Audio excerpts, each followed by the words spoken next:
जनताको माग विकास दिने सरकारको काम। सर्वप्रथम वर्षौंदेखि चलिआएको कमिसन मागी खाने यो प्रथालाई बन्द गर्नुपर्ने तपाईँ हाम्रो काम। राष्ट्रिय दैनिक खबरमा हजुरहरूलाई स्वागत छ। म विकास भुजेल।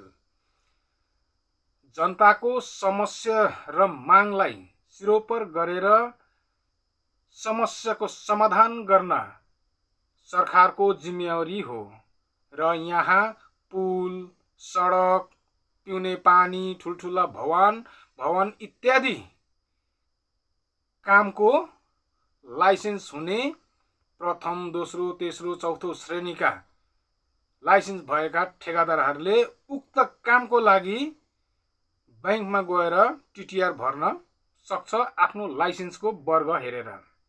अनि सुरु हुन्छ कमिसन खानेको माग।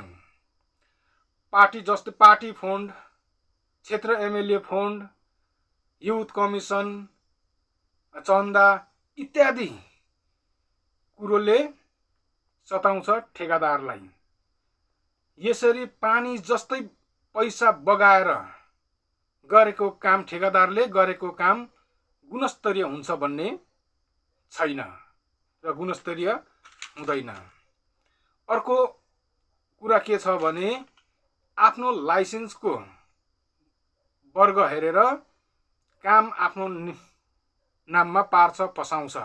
तर उहाँले के गर्छ, बढी कामै नगरिकन बढी मुनाफाको तालमा परि उसले अर्को ठेकेदारलाई काम बेचिदिन्छ।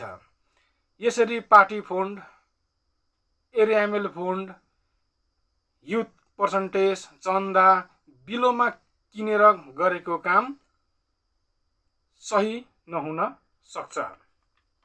यो कुरा राखेर ठेकेदारलाई उकास्नु खोजेको भने चाहिँ पटक्कै होइन।